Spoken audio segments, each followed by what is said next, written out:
We can make that happen. I think we have CJ Pony on here. Hey, CJ Pony. This thing looks good. Help. I might even put a sticker, CJ Pony sticker on there. Yeah. Maybe they can help me out. Let's help Wes out here. Can we give the guy a hand here? I know, right? Help me out a little bit. I was gonna. I don't know if. Yeah, I was gonna. Yeah, give it a run. I'm gonna. So yeah, this is where it's. Let me. I'm gonna flip this around. I think. Can I do that? Okay. Yeah, you can do that. Yep. Yeah. So. Awesome. I figured we could. Yeah, do a little walk around. Yeah. This is where she sits. You know, it's not nothing fancy, but. The paint is just. The paint looks flawless, Wes. Oh well, yeah. You just can't like on the roof. It's got some. But you know, it's old, man. This paint's old. It's right through here. It's kind of starting to show some age, and then you can't really see in this light, but somewhere back here. But in this light, you can't really see it. But yep. But what brand roll cage are you running, if you don't mind? So the cage is just something that a local shop helped me with. So since I like to do everything myself, I found someone locally that would allow me to come to their shop and we do it together. Now, I'm no welder, so awesome. But SOB built locally here in Georgia. They myself and Zach, the owner, we put this cage together. He pretty much knew all the like certain things like the angle of, I don't know if you can see it, but the strap. Yeah. This has to be a certain angle for safety. You know, he knew all that stuff. So we worked together, and man, he did a real great job. He did exactly what I wanted. Later, I added. I don't know if I can turn my light on, but you can't really see it. Anyway, I added some bars that went back to my upper torque boxes because this car tries to rip them torque boxes out. Oh my God! I saw that video you posted, and the your hatch was popping open. Oh yeah, well, so here's what happens. We'll get back here. You know, I don't know, putting fuel in it or something like that. Yeah. Sometimes we put the bottle in this way or something like that. Yeah. And so when you close this hatch, what happens is that it's not locked. You actually have to make it click, and sometimes we don't make it click. But you know what's funny is the car's never spun when the hatch is not clicked. So I wonder if I should just keep it open. But it literally has never spun when the hatch isn't clicked for whatever reason. Hey, well, that's a good thing.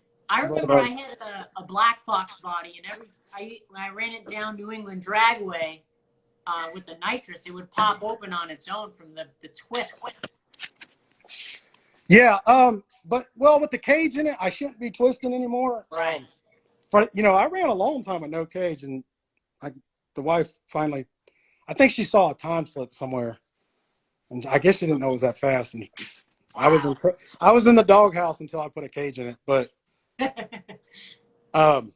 but yeah, you did that all yourself, right, Wes? You painted the bay and everything. Yep, I painted. So the problem with these cars is, from the factory, Ford doesn't. They don't. I guess they don't clear the engine bay. Anyway, it looked like two different colors. I hated it. The outside looked pretty, and then the inside just looked like a faded. It didn't even look teal. It looked green. I don't know. Yeah. And so it bothered me enough and that's when I made the switch to the nitrous setup.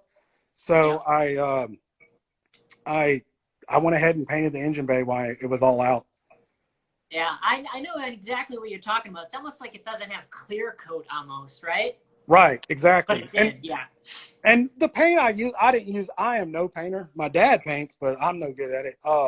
So I just used like a single stage paint, and it did exactly what I wanted to. It came out like I wanted it to. But there it is. There's nothing fancy about it, but that's awesome.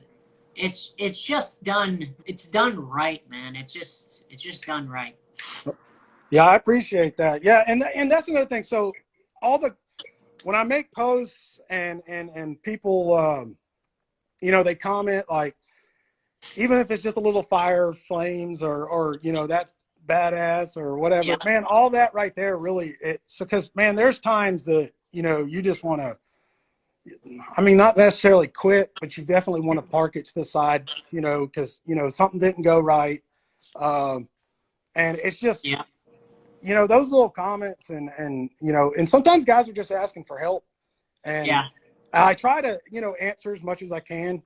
And that all helps. That all keeps you going. So, Yeah, no, I understand. You have like, I mean, I'm reading these messages. Like, there's one guy, he said, "You're inspiring me to do more to my Cobra." You know, like this, you inspire a ton of people, man. It's just, it's crazy.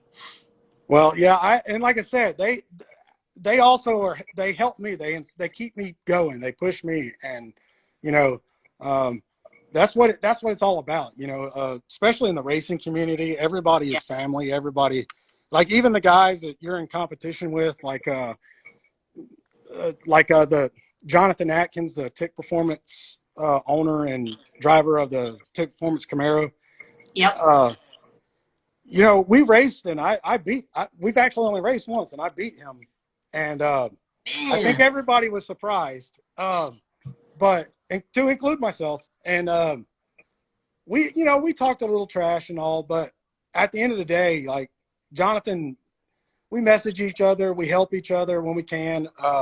You know, the guys that like us that are doing it out there a lot, we're the ones that are going to help, you know, the guys that are just getting into it, or maybe they didn't have their dad racing with them. So, you know, Right. I was fortunate that my dad, and if anything, my dad gave me the confidence to do, like, man, he did everything, still does everything himself. That's I mean, awesome. You have like, you have a great, I mean, your dad is a great supporter of what you do, and that's awesome, man. yeah. And, yeah. And it's funny because like I said, he's a big Chevy guy and, Yeah, I um, look at, you know what? I'm probably one in few, but I respect what people, you know, do to their cars. You know, brand and all this and that, like Chevy, Ford, like I just respect what's done to it. You know, I know the hard work that goes into it. That's what I respect out of right. really. Yeah. I mean, and as do I. And sometimes there some guys are not going to be. They never want to be. I've got a buddy, my local buddy, Michael Gibson. He raced a little bit or whatever, but he never saw himself, you know, pushing it too much further than what he did. But he's still like a car guy, like through and through. And I mean, he's got some beautiful cars. He's got a whole shop full of them, you know, older, mainly Chevrolets. He does have one Fox body Eclipso, but you know, having him like even when he supports the car or sometimes he's all going to be at a car show, you know, if I bring Yeah, my car there or whatever and we talk. So he doesn't race like I do, but he's still a car guy. So we can have that car connection and, you know, and stuff like yeah. that really goes a long way. I think that's awesome. So I didn't write this question down, Wes, but I have to know, what is your most memorable race? Maybe like a race that got you super excited that you were like, yes, or maybe like a race that you were like, oh shit, that was close. Or what was your most memorable race? Would you say? I'm just so curious. Oh gosh, I have several. So, That's good. That's good. okay.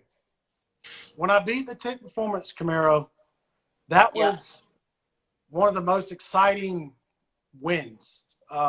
Yeah. You know, the car, I shouldn't have beat it. You know, I got off on the light on them. You know, I won.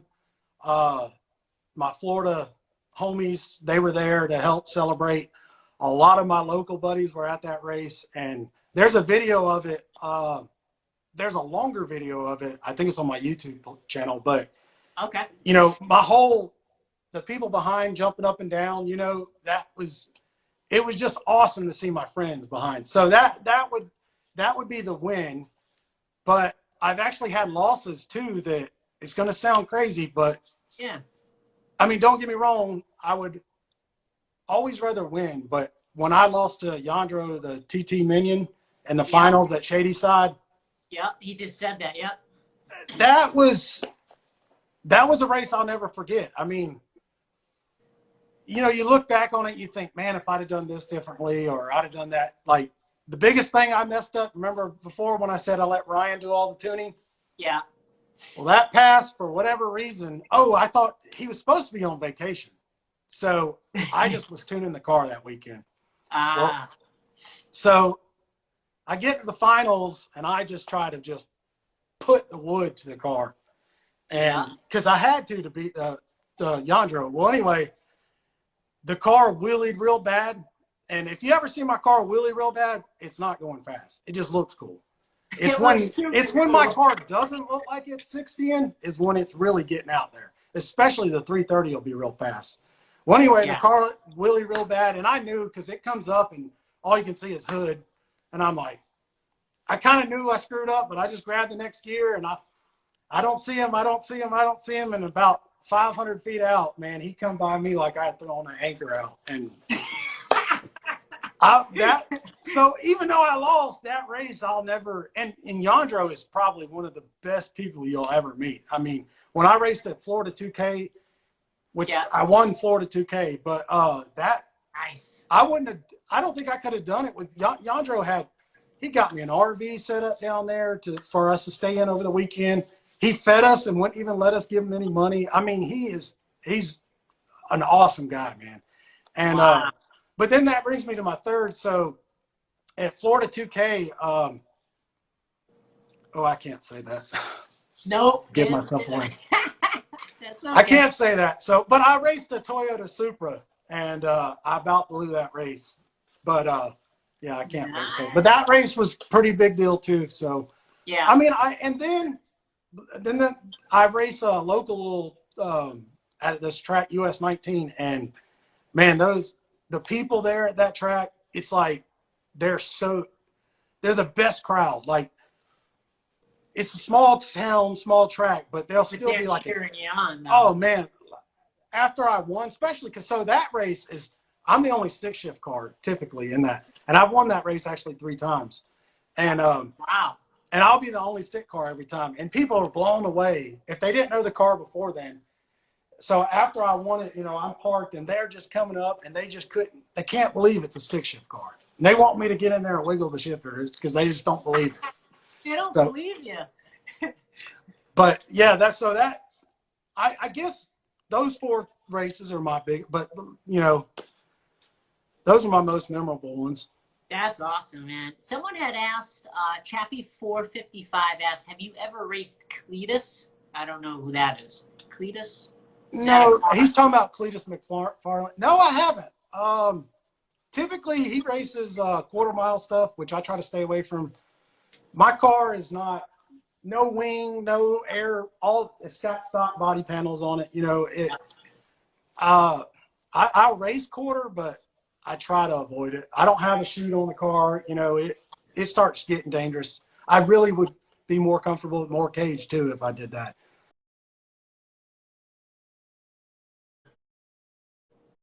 Move you down the right direction from maybe the mistakes that they had made, before. Right. You'll break less parts. You'll not buy parts 2 or 3 times, stuff like that. Someone says something about, hold on. Yeah. If you was giving a stick shift race, would you allow V-gate or only H-pattern? Okay, so that's a you question. Okay, so the difference is the H-pattern is like any run-of-the-mill manual car. You could jump in, you shift in a H-pattern. Well, a V-gate it just goes back and forth. So the problem with a V-gate is a V-gate could be a clutchless transmission. So basically, you dump the clutch and it leaves, and after that, you just go back and forth with the shifter, hold the gas wide open. Well, some of the H-pattern guys, I'm not going to say any names, they don't use the clutch anymore. So in my opinion, if they're not going to use the clutch anymore, let the V-gate guys in. Let the Linko guys in. And you know, go at it. The Red Demon, he's got an H pattern that he doesn't use the clutch, and he's got some kind of mechanism that keeps him from going first, second, and back into first. It has to go to third. I mean, it might as well be a V-gate. You know, that's the thing about a stick car. That's why I give more respect to people racing these H pattern cars. Yeah. You know, I've done it in my car. I went from first to second back to first. And oh man. Yeah, luckily I had a good valve train. So Serious. oh yeah, the RPMs went through the roof. I looked at the data log, and it made me cringe when I saw the RPMs. But you're like, oh no. I was like, oh my gosh. But yeah. So V-gate, if these guys aren't going to use the clutch, I say let them in. Hell yeah, hell yeah. And then I got the last question that I had for you is, you get to keep your Mustang, Wes, and I'm going to buy you any Mustang that you want, and it can be for whatever purpose. You can have it for drag, you can have it for just, you know, street or whatever.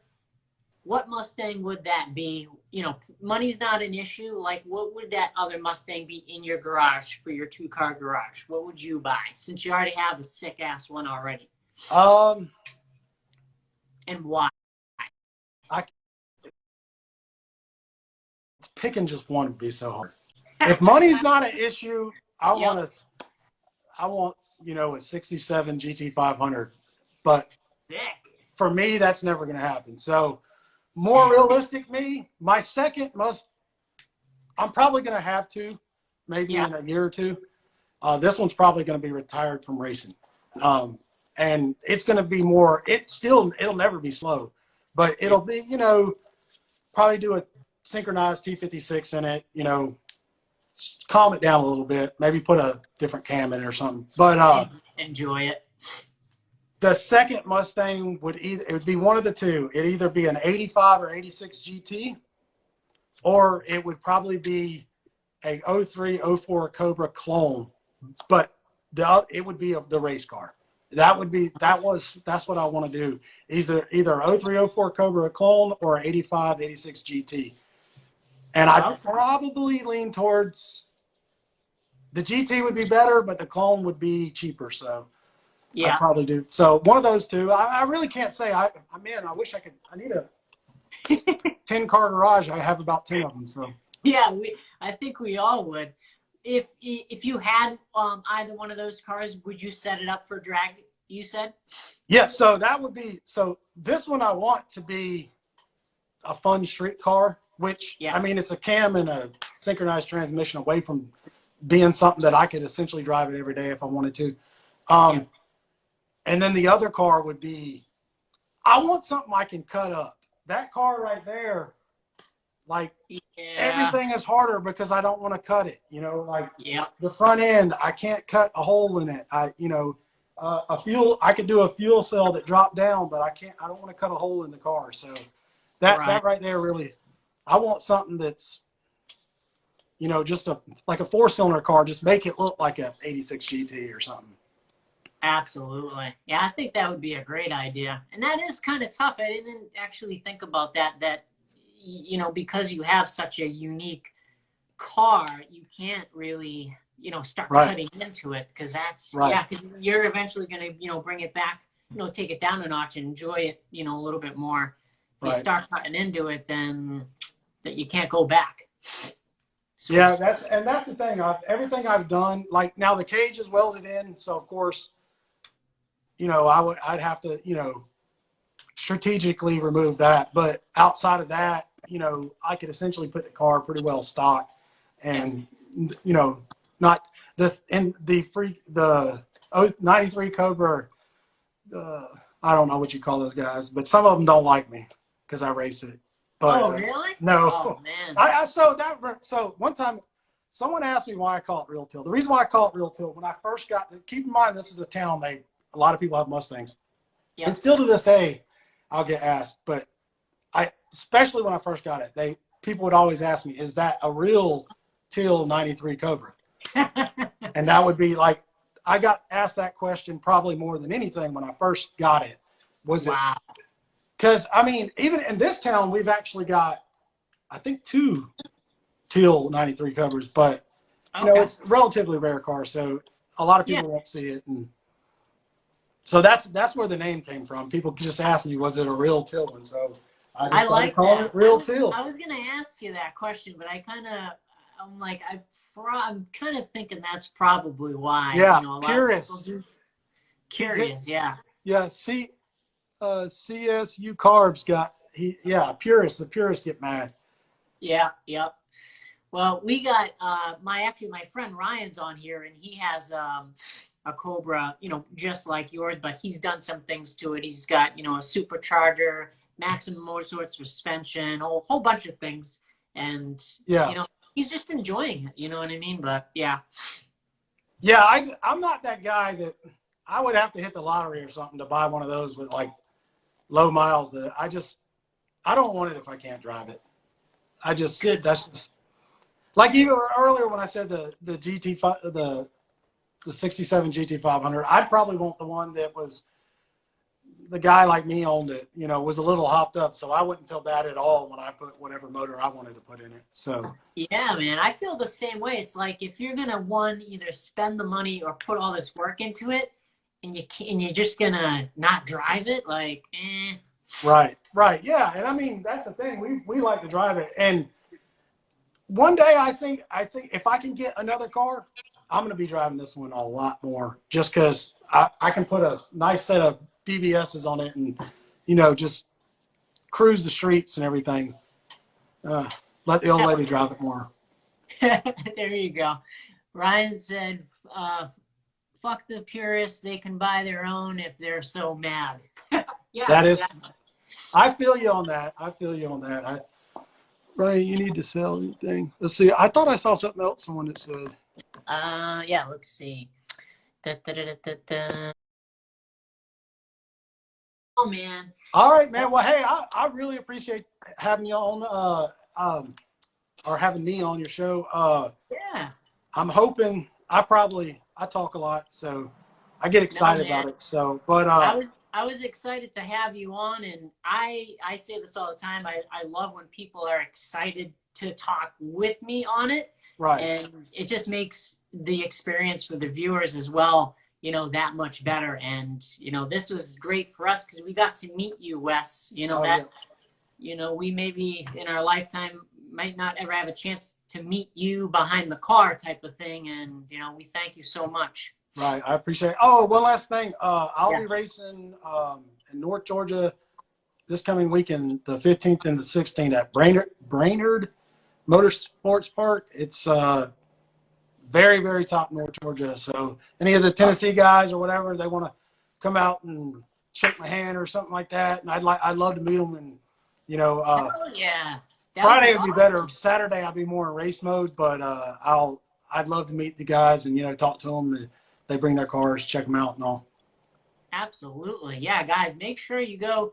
If, you know, you're in the area, check them out. Go support them, man. It's, you know, our community's super strong. So that race, after it's done and done, will you have that on YouTube, or is there a place that we can go see that afterwards, you think? I'll have videos, Instagram. Yeah. I don't ever I need to do my YouTube more, but they'll be on. When I'm racing, I'll have videos. David will be with me. He'll record every pass. So those will be up on Instagram/Facebook. So, because when I post on Instagram, it goes on Facebook too. So I'll have them up though. Okay. Tip Performance is probably going to whip my butt, but maybe I'll get them again. Any chance you'll come to Darlington or back to South Carolina Motorplex? Yes, South Carolina Motorplex will definitely happen. Darlington is a maybe. That's a long drive. It'd have to be something significant, but I will all the South Carolina tracks, Georgia tracks, Alabama. You know, I visit those a lot. Awesome, man. Well, we're gonna get cut off here, but I thank you again so much, Wes. We'll stay in touch, and we all wish you luck at that race, and we look forward to seeing, you know, more of your great content, brother. All right, man. I appreciate it. Thanks for having me.